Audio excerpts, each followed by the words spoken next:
পুৰণি কাপোৰ আপুনি ব্যৱহাৰ নকৰাকৈ পেলাই থৈছে নেকি? যদিহে আপোনাৰ পুৰণি কাপোৰ আছে, সেইবোৰ পুনৰ ব্যৱহাৰ কৰিব পাৰিব কম্বল আৰু তোচক হিচাপে। গাঁৱে গাঁৱে ঘূৰিছে বৰ্তমান পুৰণি কাপোৰেৰে কম্বল চিলোৱা মেচিন।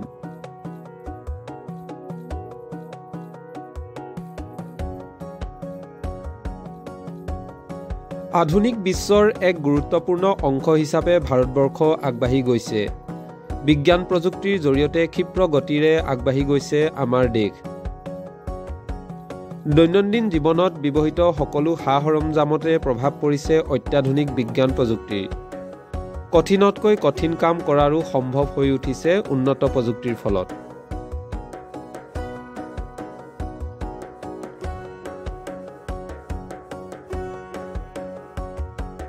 গাঁৱে ভূঞে নগৰে চহৰে সকলোতে বৰ্তমান বিজ্ঞান প্ৰযুক্তিৰে গুৰুত্বতা অধিক। গাঁওসমূহত কৃষিকাৰ্যত বিশেষকৈ ধান দোৱা, ধান ৰোৱা, মৰণা মৰা, দৰৱ ছটিওৱা ইত্যাদি সকলোতে এতিয়া বিজ্ঞান প্ৰযুক্তিৰ ফলত উদ্ভাৱন হোৱা মেচিনৰে প্ৰাধান্য আছে। সকলো কৃষকেই বৰ্তমান এই মেচিনসমূহৰ ব্যৱহাৰ কৰিবলৈ ধৰিছে। ইয়াৰ ফলত খেতিয়কসকলে কম সময়তে বহুখিনি কাম কৰিব পৰা হৈছে। শাৰীৰিক শ্ৰমৰ পৰিমাণো কমি গৈছে। পূৰ্বতকৈ দুগুণ উপাৰ্জন কৰিব পৰা হৈছে। অৰ্থাৎ এই মেচিনৰ বাবেই সকলো সম্ভৱ হৈ উঠিছে।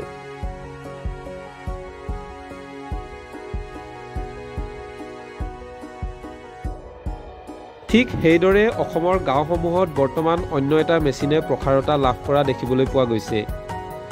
শীতৰ আগমনৰ লগে লগে সকলোৱে গৰম কাপোৰ ব্যৱহাৰ কৰিবলৈ ধৰিছে।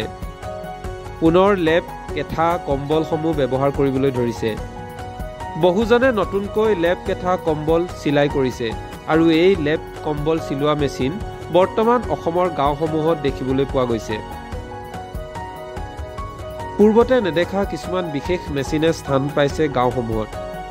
ঘৰত পৰি থকা পুৰণি অলাগতিয়াল কাপোৰসমূহ এই মেচিনৰ জৰিয়তে সৰু সৰুকৈ কাটি কপাহ সদৃশ কৰি নতুনকৈ কম্বল, লেপ চিলাই যোৱা এই বিশেষ মেচিনটোৱে শীতৰ সময়খিনিত সকলোকে আকৰ্ষিত কৰা দেখিবলৈ পোৱা গৈছে।